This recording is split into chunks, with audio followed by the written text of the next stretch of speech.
What's up, everyone? Oh, you know what?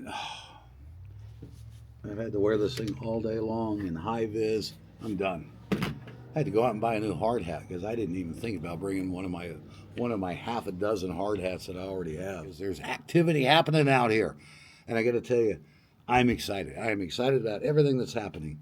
Got out here this morning, met with the county representative, the gentleman I've been working with since February, since the first time I was out here, and also some of the contractors. And there's a lot of things happening. So let me give you an update of where we are right now.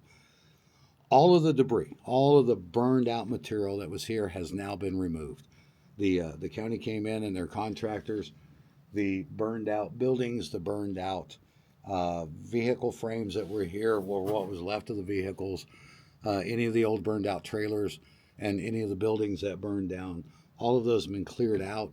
The hazmat that has hazardous material, that was taken care of, but there's still a lot to go. And right now the tree felling is taking a lot of time. That's going to be probably one of our biggest hangups as far as like getting to work. I'd love to start this project before winter hits, but I don't think it's going to happen.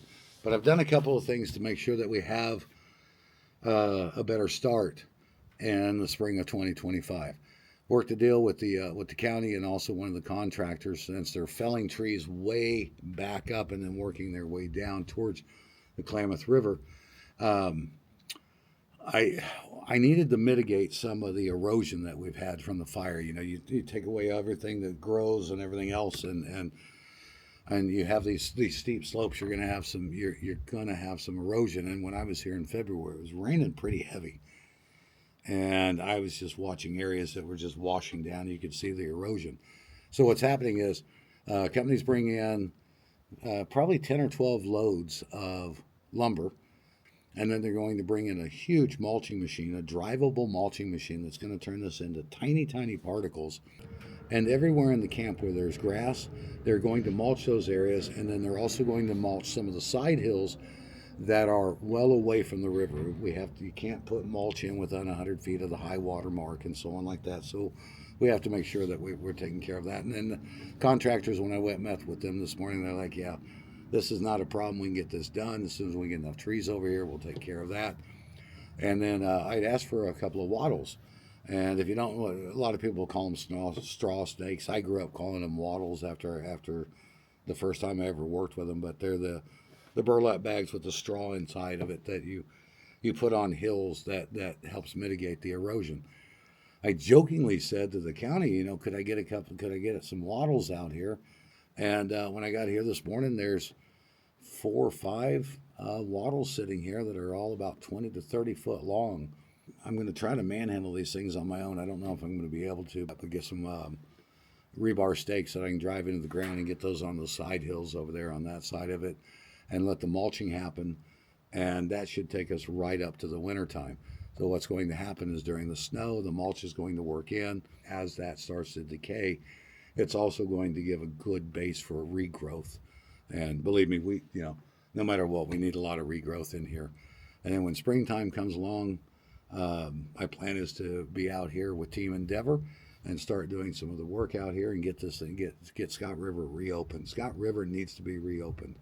It needs to rise it's the phoenix rising from the ashes, and it needs to happen. It needs to happen sooner than later.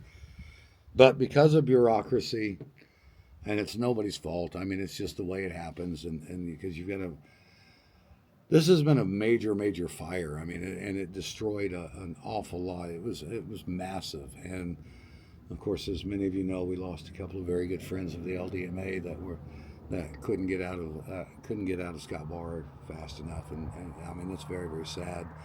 And in Happy Camp, even though they saved the town of Happy Camp, going all the way up to Canyon where most of the people lived, over 200 homes were destroyed there. And then down the street a little bit from us is the community center was completely burned to the ground, and so that there's been a lot of there's just been a lot of hurry up and wait, and a lot of things that have taken a lot of time. But looking at it and making the plan for spring of 2025, I think we're in really, really good shape. So this is a great project for Team Endeavor. And if you're not familiar with Team Endeavor, years ago I put together the Endeavor team and named it after the Endeavour, the shuttle Endeavour, because the Endeavour was the workhorse.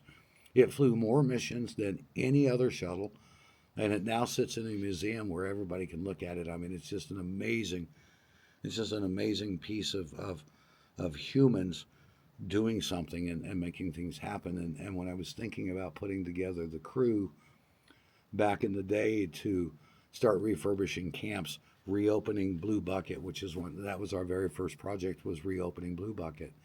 Um, it's about the people. It's about people making things happen, and that's what Endeavour was, and it made sense to me. So, um, Team Endeavour is a group of people made up of LDMA and GPA members with very particular skills or no skills at all. People that just want to be a part of and help. I'm not going to kid anybody. It's not easy work. It was there's hardly a day that at the end of the day we were not beat up and tired and just going, hey, I'm done. I'm done for the day, and tomorrow's another day. But right now, all I want is a shower and some showers, some food, and go to bed. But we accomplished a lot in a very, very short period of time with a pretty tight budget. And quite frankly, we're going to have a pretty tight budget here, but we'll do it because that's what Team Endeavour does. So that's who Team Endeavour is and what we are. And if you're interested in being a part of Team Endeavour, feel free, reach out to me. Send an email to Hoagland, KHOAGLAND, at goldprospectors.org. Let me know what your skills are. If you just want to be a part of this and help in the cleanup and doing these different things, everybody's welcome. So for the rest of the day, I've got some work I need to finish up, find an electrical main line coming in. I don't even know what to think about the well. All the wires are burned all the way past the top caps. I don't even know if we've got a working well. The good thing is that I thought we were going to lose a lot of our water lines because of the fire, and quite frankly, I don't think it's going to be that bad. So right now, it's all about protecting everything for the winter, getting everything situated, getting all this mulch down, getting everything else secure, and just waiting for the springtime when the rest of the trees are felled and we can get back in here and not have to worry about snow or rain, or, well, snow at least, worry about any of that, and get to work. Get this phoenix rising from the ashes again. All right, again, if you want to be a part of Team Endeavour, reach out to me, Hoagland at goldprospectors.org. Hope to hear from you. It's going to take a lot of bodies to fix this one. But you know what? We're always up to it. All right, talk to you later.